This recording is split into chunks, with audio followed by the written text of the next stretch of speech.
Vous allez commencer votre dissertation par une accroche. Ok, c'est une très bonne manière de prouver à votre correcteur que vous êtes bien préparé et lui donner envie de lire votre copie.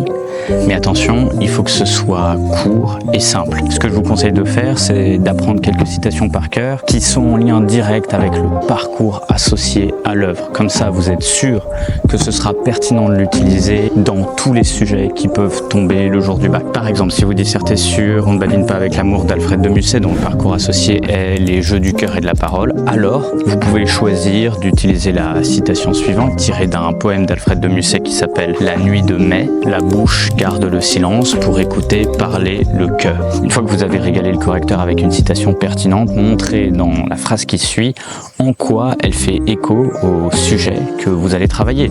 Cette petite phrase qui termine votre accroche est d'une importance immense et vous permet de passer à l'étape suivante, la présentation de l'œuvre et du sujet.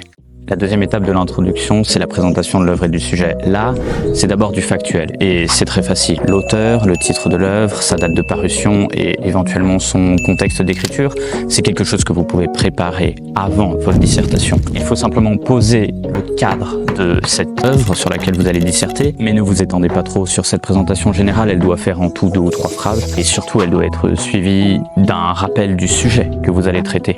Si le sujet est une citation que vous devez discuter, alors il suffit ici de la recopier, entre guillemets bien sûr, et de rappeler le nom de l'auteur. Si le sujet est une question sans citation, alors il suffit d'en reformuler la thèse, mais sans être trop catégorique, parce que vous allez montrer dans la suite de votre copie que cette opinion de lecture n'est pas complètement satisfaisante. Par exemple, si la question est « Les poèmes de Rimbaud dans les cahiers de Douai ne sont-ils que des poèmes de l'émancipation ?» Eh bien, après avoir présenté l'œuvre, vous pouvez écrire « Les poèmes de ce recueil pourraient être considérés simplement comme des écrits d'émancipation. » De toute façon, que le sujet repose ou non sur une citation, vous allez l'analyser dans les lignes suivantes. C'est l'étape 3, l'analyse du sujet. La troisième étape de l'introduction sert à creuser le sujet en commençant par définir les termes les plus importants. Mais surtout, vous allez révéler ici une tension, un paradoxe qui est contenu dans votre sujet. C'est l'étape la plus longue de l'intro et n'oubliez pas qu'il ne suffit pas de définir et d'analyser les termes du sujet,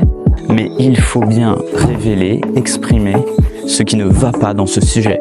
Il faut montrer en quoi le sujet pose problème, parce que la manière de lire l'œuvre proposée par les sujets du bac sont toujours des manières insuffisantes, incomplètes, qui appellent donc une critique, une nuance, qui appellent un plan dialectique. Et pour préparer votre problématique et votre plan dialectique, vous devez bien montrer qu'il y a un problème. Donc en opposant ce pôle moins et ce pôle plus, vous allez créer une tension pour le reste de votre dissertation et vous allez préparer le terrain pour la problématique.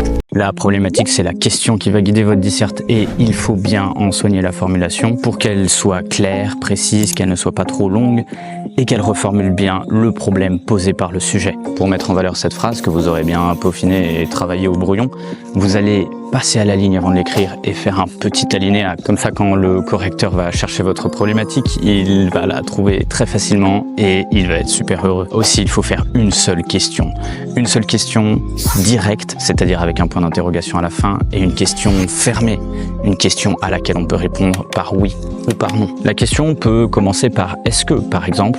Est-ce que Manon Lescaut captive son lecteur parce que les protagonistes sont manipulateurs? Vous pouvez aussi commencer votre phrase de problématique par la tournure « L'œuvre est-elle seulement ?» Exemple, les lettres d'une péruvienne de Françoise de Graffigny sont-elles seulement un aperçu naïf de la société française? Et je vous donne une troisième formulation à réemployer. Peut-on considérer que l'œuvre est? Ce qui nous donne par exemple, peut-on considérer que Mes forêts est une ouverture sur le monde intérieur de la poétesse plutôt que sur l'univers extérieur? Pour la dernière étape, l'annonce de plan, dites rapidement en quoi vos grandes parties vont répondre à la problématique, faites une phrase par grande partie. Ne faites pas de plan thématique, il est autorisé, mais il est moins bien. Il est toujours moins bien que le plan dialectique parce qu'il est mou et qu'il manque de relief, et surtout parce que tous les sujets qui tombent au bac invitent plutôt à un plan dialectique qu'à un plan thématique, à une discussion animée, à un débat sur la manière de lire une œuvre littéraire. Le grand 1, ce sera la thèse. Le grand 2, l'antithèse, ou au moins une idée qui nuance fortement la thèse. Et le grand 3, ce sera un dépassement. Vous pouvez présenter les 3 grandes parties de la manière suivante.